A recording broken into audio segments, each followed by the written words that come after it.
योगी आदित्यनाथ का कमिटमेंट अखिलेश यादव अच्छी तरह जानते हैं, लेकिन मुख्यमंत्री कई गुना आगे की सोचते हैं। ये अखिलेश यादव को महसूस भी हो गया। समाजवादी पार्टी के मुखिया ने जो टारगेट सेट किया, उसे बड़े मिशन को पूरा करने के लिए निकल पड़े हैं यूपी के सीएम योगी आदित्यनाथ। इस सिलसिले में उन्होंने यूपी बीजेपी के बड़े नेताओं और पदाधिकारियों के साथ बैठक में हिस्सा लिया। दिखाते रिपोर्ट में।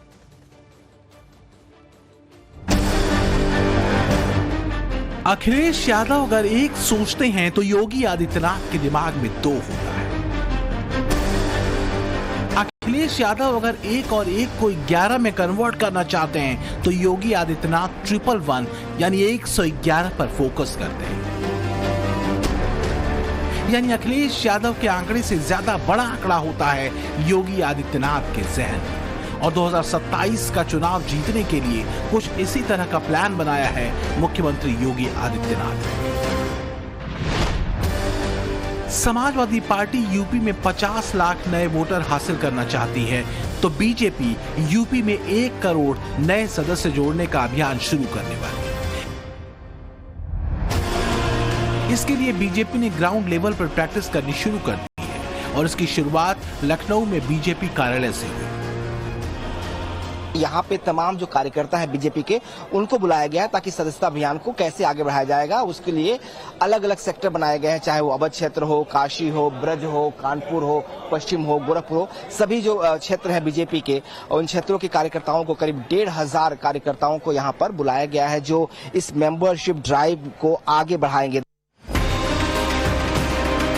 2022 में यूपी विधानसभा के चुनाव हुए तो बीजेपी के 2 करोड़ 30 लाख सदस्य थे, जबकि बीजेपी के वोटों का आंकड़ा 3 करोड़ 80 लाख 51 हजार रहा, जबकि अखिलेश यादव की समाजवादी पार्टी को 2 करोड़ 95 लाख 43 हजार 934 वोट मिले। इससे पहले 2017 के यूपी चुनाव में बीजेपी को 3 करोड़ 44 लाख 3 हजार 39 वोट मिले थे और समाजवादी पार्टी ने 1 करोड़ 89 लाख 23 हजार 689 वोट हासिल किए थे। अब बीजेपी का टारगेट है 4 करोड़ से ज्यादा वोट, जबकि समाजवादी पार्टी 3.5 करोड़ वोट के लिए पसीना बहा रही है। अंदाजा लगाइए, अगर बीजेपी का वोट समाजवादी पार्टी के मुकाबले 2 गुना हुआ तो फिर यूपी में कौन ताकतवर रहेगा।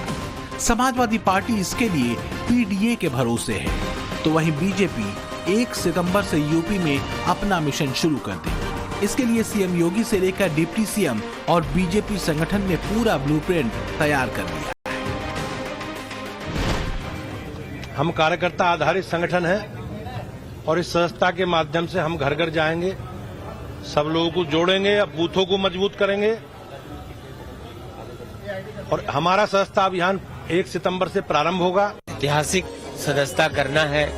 दुनिया के सबसे बड़े कार्यकर्ताओं की पार्टी है भारतीय जनता पार्टी, और इस बार भी उस रिकॉर्ड को तोड़ना है जो पिछली सदस्यता से उससे बढ़ के सदस्यता करना है। अब सवाल ये कि बीजेपी 1 करोड़ नए सदस्यों को पार्टी से कैसे जोड़ेगी, तो इसे योगी आदित्यनाथ के जनता दरबार की इस तस्वीर से समझिए। गोरखनाथ मंदिर में योगी आदित्यनाथ 300 फरियादियों से मिले और लगभग सबकी समस्या दूर करने का आश्वासन दिया। योगी ने भरोसा दिलाया कि जिन दबंग और माफियाओं ने गरीबों की जमीन पर कब्जा किया है, उनसे सख्ती से वो पेश आएंगे और जिन लोगों के पास पक्के आवास नहीं है, उन्हें छत दिलाएंगे।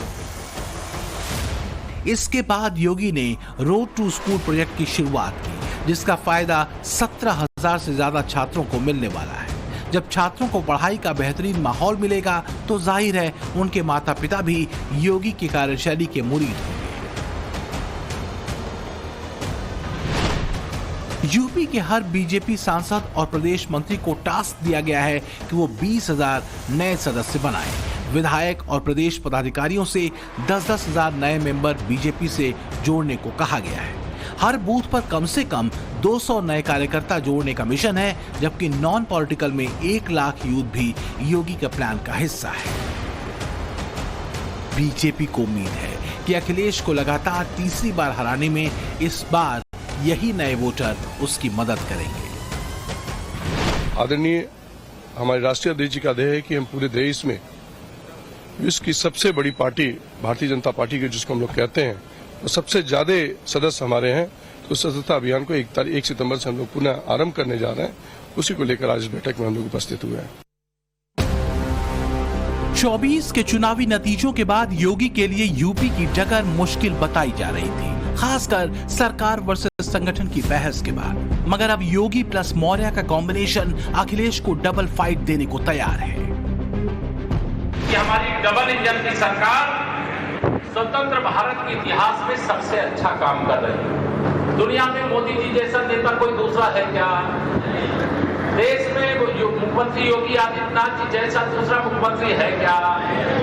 तो जब देश का नेता हमारा दुनिया का सबसे शक्तिशाली प्रभावशाली और प्रदेश के हमारे मुख्यमंत्री जब पूरे देश के मुख्यमंत्रियों की तुलना होती है उसमें सबसे अच्छा काम उनकी अगुवाई में किया जा रहा है, तो पीछे होना चाहिए कि आगे होना चाहिए?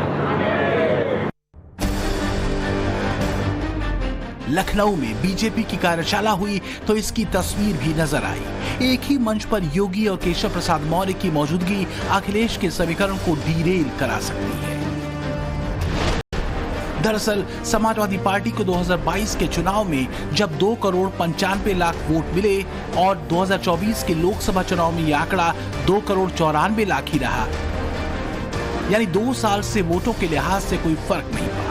जबकि लोकसभा में अखिलेश के समर्थन में बेशुमार भीड़ नजर आई। ऐसे में क्या गारंटी है कि 2027 तक समाजवादी पार्टी अपने साथ 50 लाख नए वोटर्स को जोड़ ले, खासकर तब जब लाल टोपी पहने यादव और मुस्लिम नेता ही आपस में भिड़ रहे और विधायक नफीस अहमद ये कहकर अपना दर्द निकालें कि मुसलमान होने की वजह से उनका मुंह बंद करा दें। हम अपने पीडीए को स्क्वायर करने जा रहे हैं। 2027 तक अगर जरूरत पड़ेगी तो हम पीडीए को क्यूब बना देंगे, 3 गुना मजबूत कर देंगे। और अगर ये सारी स्थितियां हो गई तो बीजेपी कुछ भी जतन कर ले, कुछ नहीं उनके पास बचेगा। वैसे बचा अभी भी नहीं है। जो एक मिथक था कि बहुत बड़ा राजनीतिक दल है, बहुत ताकतवर है, वो मिथक समाजवादी पार्टी ने उत्तर प्रदेश में इंडिया अलायंस के साथ चुनाव लड़के तोड़ दिया है। 24 के चुनावी उत्साह से लबरेज अखिलेश यादव का फोकस यूपी से ज्यादा केंद्र की सियासत पर है। वो वक्फ कानून को लेकर सरकार का विरोध करते हैं, लेटरल एंट्री वाले मुद्दे पर हमला करते हैं, जबकि योगी यूपी पुलिस में 20% बेटियों की भर्ती का ऐलान कर देते हैं। 69,000 शिक्षकों की भर्तियों के लिए नए सिरे से मेरिट लिस्ट बनाने की तरफ कदम बढ़ा देते हैं।